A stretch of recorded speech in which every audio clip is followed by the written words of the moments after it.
ઉત્તરાયણની ગણતરીના દિવસો બાકી છે, જેનો થનગનાટ પતંગ રસિયાઓમાં અત્યારથી જ જોવા મળી રહ્યો છે, પરંતુ પતંગના દોરાને કારણે કેટલાક લોકોનો જીવ ગુમાવવાનો વારો આવતી જતો હોય છે।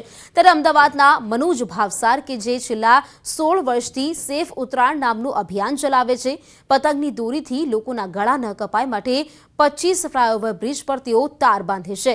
શહેરના 25 જેટલા ફ્લાયઓવર પર આવેલા લાઇટના થાંભલા પર તેમણે તાર બાંધવાનું કામ કર્યું છે।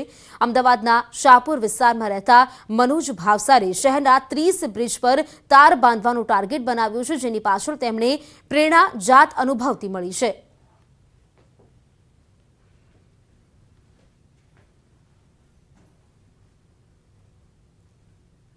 સરકારશ્રીએ પણ પરિપત્ર બહાર પાડ્યા છે, પણ આપના ન્યૂઝ માધ્યમ તરફથી એક જ વિનંતી દરેકને કરું છું કે મહેરબાની કરી તમે ચાઇનીઝ દોરી ના વાપરતા।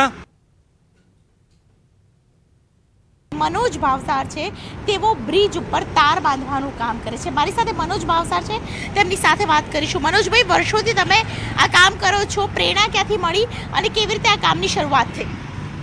2006-07ની અંદર જ્યારે એક બ્રિજ ઉપરથી હું પસાર થઈ રહ્યો હતો ત્યારે એક પતંગની દોરી મારા ગળામાં આવી હતી। મને નોર્મલી ઇન્જર્ડ કર્યો, પણ એ ઇન્જર્ડ એ થયો એના પરથી મને એવું લાગ્યું કે મને આટલું વાગ્યું છે તો તકલીફ થઈ રહી છે, જ્યારે વધારે દોરી વાગતી હશે તો શું થશે।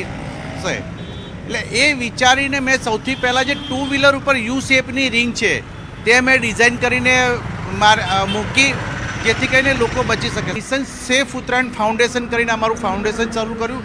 સાથે એક કોન્સેપ્ટ આવ્યો કે mission safe Uttarayan, mission happy Uttarayan. Mission happy Uttarayan ત્યારે જ થઈ શકે જ્યારે આપણે કોઈકને બચાવી શકીએ, કાં તો કોઈકની જિંદગી બચી શકે પતંગની દોરીથી। વર્ષ દરમિયાન જે કમાણી થાય છે તેનો અડધો હિસ્સો, એટલે કે 3 લાખ જેટલા રૂપિયા છે તે બ્રિજની ઉપર તાર બાંધવા માટે મનોજ ભાવસાર છે છેલ્લા 16 વર્ષથી ખર્ચી રહ્યા છે। અને આજે પણ ખાસ કરીને અમદાવાદના ઘણા એવા બ્રિજ છે કે જે અસુરક્ષિત છે, એટલે હજુ પણ ચેતવું ખૂબ જ જરૂરી છે।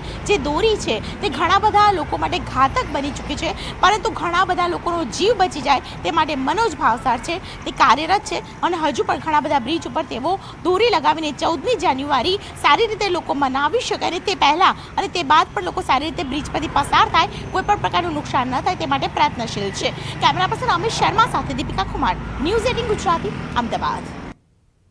મોરબીમાં દારૂ ભરેલી ગાડી ખાડામાં ખાબકી। નીચી માંડલ ગામ નજીક ઇકો ગાડી ખાડામાં ખાબકી। ગાડીમાં ભારતીય બનાવટનો વિદેશી દારૂની બોટલો ભરેલી હતી। ગાડીમાં સવાર 2 પૈકી એક ઘાયલ થયો છે અને એક ફરાર થઈ ચૂક્યો છે।